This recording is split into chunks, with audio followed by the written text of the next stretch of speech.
Vamos continuar na capital federal, agora acionando o Caian Messina para falar do IOF. Agora a gente tem informação da semana passada de uma mediação do STF entrando no jogo para fazer essa mediação entre o Executivo e o Legislativo. O que você conta de novo para a gente, Caian? Boa tarde, bem-vindo aqui ao Entre Nós.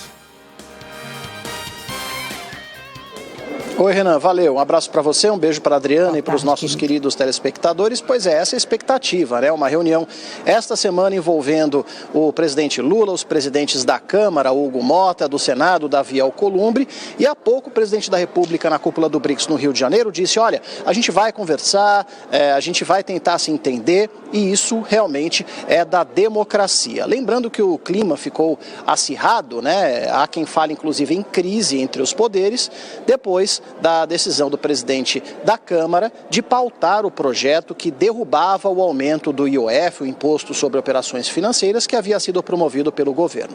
Essa decisão fez com que uma derrota do governo fosse antecipada aqui na Câmara dos Deputados. A partir daí, a coisa escalou. O presidente do Senado também pautou esse decreto, né, o projeto de decreto legislativo, e a partir daí o Congresso, então, derrubou o decreto do governo. Houve uma tentativa, já há uma tentativa de mediação por parte do Supremo Tribunal Federal, porque o governo, então, foi ao próprio STF pedindo justamente para que o decreto do aumento seja reconsiderado, seja considerado constitucional. Então, o Supremo já está ali mediando, marcou uma reunião envolvendo todos os poderes no dia 15 de julho, mas até lá a gente sabe que são muitas as conversas. O presidente Lula, por exemplo, amanhã se reúne com o advogado-geral da União ali para alinhavar o que deve ser levado por parte do Executivo para esta reunião. E no meio disso tudo, né, há uma cobrança por parte da oposição e o Centrão, que é a maioria aqui no Congresso Nacional, sobre o corte de gastos. A avaliação é que o governo vai muito bem quando propõe arrecadar mais, né? Quando propõe, por exemplo, aumento de imposto. Nisso o governo é craque na avaliação do Centrão. Agora, peca quando pede justamente, quando pensa justamente na possibilidade, ou não pensa na possibilidade de cortar gastos. Pois bem, hoje o Ministério da Fazenda editou ali uma norma que corta os gastos apenas do Ministério da Fazenda em cerca de R$1,5 bilhão de reais. E aí, por exemplo, os gastos são diversos, né? Não pode mais contratar terceirizado até o fim do ano, contratação de servidor, passagem de avião na classe executiva, obra, troca de imóvel. Só com isso o Ministério da Fazenda vai economizar R$1,5 bilhão de reais. E aí muita gente aqui no Congresso Nacional, pessoal, viu nessa tentativa, né, do Ministério da Fazenda de cortar gastos um recado, né, para os outros integrantes da esplanada e para o próprio Congresso, no sentido de, olha, dá muito bem para a gente realmente apertar os cintos, reduzir as despesas, coisa que ministro nenhum gosta, e uma sinalização aqui para o Congresso Nacional de que, bom, estamos, nós aqui do governo, tentando diminuir as despesas públicas. Vão ser cobrados, né? Porque há 1 ano e meio do fim do governo, um sinal de apertar os cintos, quando já tem uma cobrança por corte de gastos que é muito anterior a esse momento de crise agora.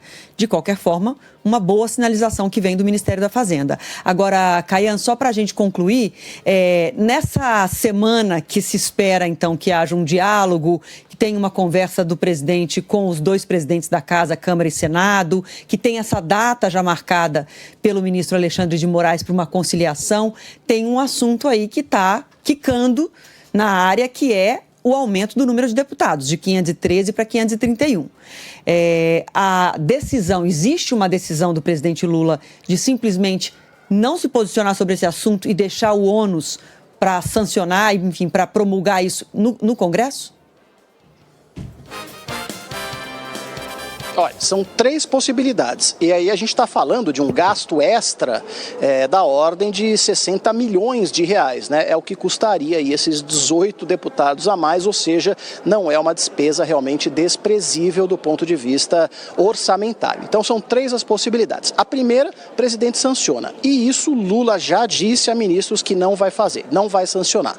Diante disso, 2 outras alternativas se apresentam. Ele pode vetar e aí realmente aprofunda a crise com o Congresso Nacional, mas do ponto de vista político tem ali, né, o ônus de mostrar realmente uma preocupação com os gastos públicos, mostrar força diante do Congresso Nacional, enfim, essa é uma leitura. Então essa é a segunda possibilidade. A terceira, e essa realmente é a mais possível, é o presidente simplesmente deixar acabar o prazo para que ele sancione o VET, e a partir daí caberia então ao presidente do Congresso, Davi Alcolumbre, o ônus de promulgar esse aumento do número de deputados. Então seria uma maneira ali, uma salomônica, né, do presidente Lula: olha, não vou mexer com essa questão, não vou me indispor com o Congresso Nacional. Então o Congresso Nacional quer aumentar o gasto público? Problema do Congresso Nacional que realmente promulgue essa proposta. Então essa terceira possibilidade é a mais possível vista nos bastidores aqui do Congresso Nacional, pessoal. Tá certo, Caian. A data, o prazo para o presidente Lula é dia 16 de julho, um dia depois da conversa marcada, da tentativa de conciliação no Supremo em relação a essa crise toda em torno do decreto do IOF. A ver. Obrigada, viu, Caian? Valeu, Caian. Bom trabalho para você em Brasília. Até mais. Até mais.